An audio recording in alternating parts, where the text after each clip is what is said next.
Welcome to 10-Minute Reflections. Today I'm going to be discussing a little book I'm reading or rereading, I would say, which is The Denial of Death by Ernest Becker.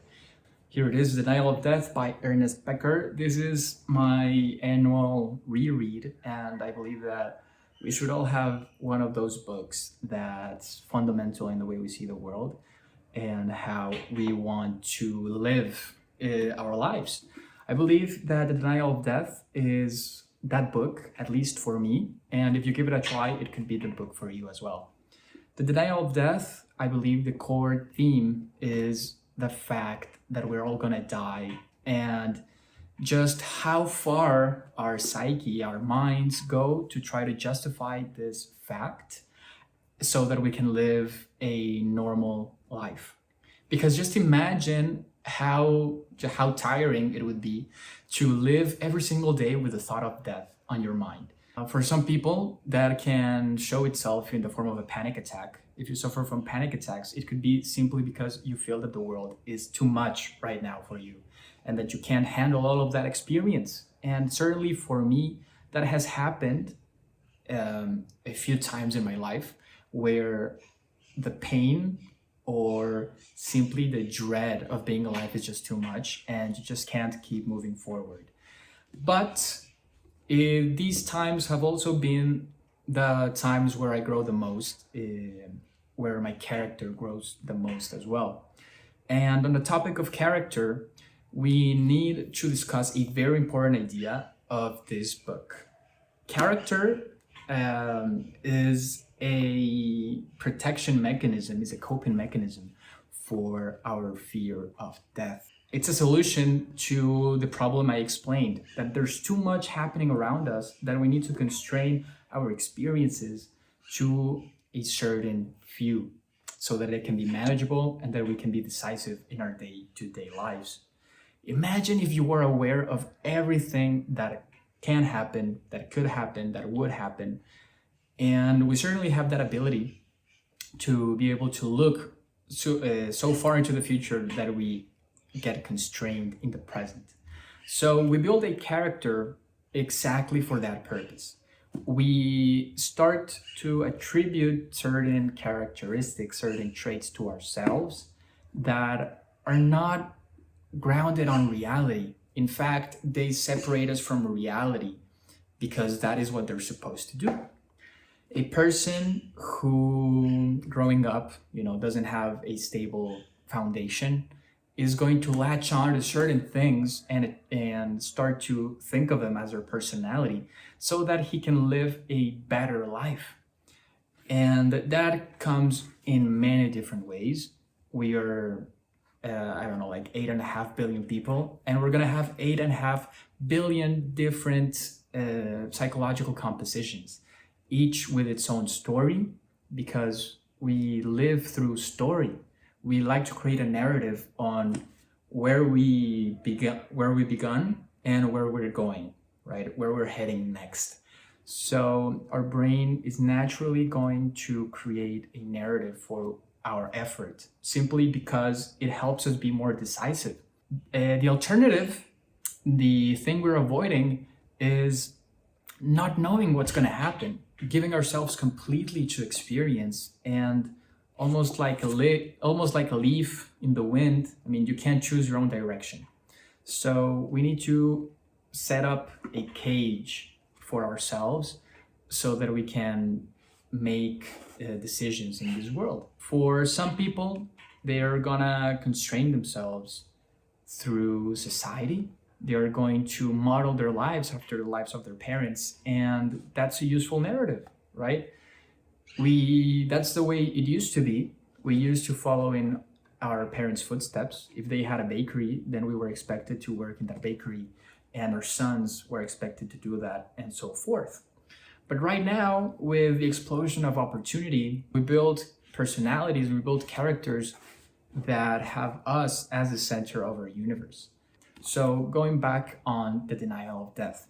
For Ernest Becker, we have 3 options, and each person models their lives after one of these options, right? So on topic of opportunity, right now we have a lot of opportunity in the world, You can either accept or embrace the idea of too much opportunity and break all of your mental barriers, right? If you're interested in knowing how a person without character, without constraints would look like, then you don't need to go that far. You should only search up schizophrenia on Google, and you'll find out that this is a condition where the mental barriers between self and non-self and the outside world are broken. So you start to experience life almost as a mirror of your inner life, and that's why you start to hallucinate things. You start to make random connections between different parts of your brains, and that's why you have scattered thoughts which never really amount to nothing. Even if they feel like insight, they are actually just random, and that's something that we can learn in our day-to-day lives. You don't need to go as far to diagnose yourself as a schizophrenic, but if you're too undecisive, it's probably because you're embracing this notion that there's just too much to do, and because there's so many options, you can't really choose. So if we step it down a notch, we might think that we are in the middle ground, right? In the best possible scenario. For this scenario, we call it social neurosis, where we model our lives after those that are besides us. After society, we embrace cultural guidelines, traditions, and we implement them as part of our personality. So that's, I believe, the most common solution to this conundrum, to this problem, which is basically just asking, well, what is the society asking of me? Well, I'm gonna supply that need by becoming someone that helps others and his community. This is a form of neurosis because we're not actually choosing. We are being imposed these rules upon ourselves. And whether you want to see it as a good thing or a bad thing, this is just a part of a reality we live in. And you may be asking, well, what's the other part? Schizophrenia, social neurosis, and what's the lower level? Well, when there's too little possibility, we fall into a state of depression, obviously, because you can't really see any options. Because you can't see any options, you can't really decide on anything. So your basic functioning just goes down. Your basic functioning just steps down a notch. Your heart rate goes down, your brain activity goes down. You're basically in battery saving mode because you can't really decide on anything. You are not really using your energy for anything. You don't get as hungry because you're not using any energy, so you don't really need to eat. And that's what depression is. It's basically a lack of options. You can't really see a way out. You can't really see a way out of your problems. So upon hearing these three alternatives, I would say that the middle one is the healthiest one, but it's not as healthy for a certain type of people. So you need to decide what's better for you, because I think we all intuit. We all have this small intuition that our greatest growth doesn't necessarily come from being in the middle. It's after a deep depression that we can adjust our values so that we can actually be doing something that we're proud of and something that is building towards something better, like helping others, stopping bad habits, perhaps giving up on a certain few ideas that are not helping us anymore. Maybe they helped us when we were growing up and they kept us safe. But as you grow up, you need to discard the previous version of yourself and adjust yourself to the new reality you find yourself in. We are not perfect and we can't really control what's going to happen in our lives.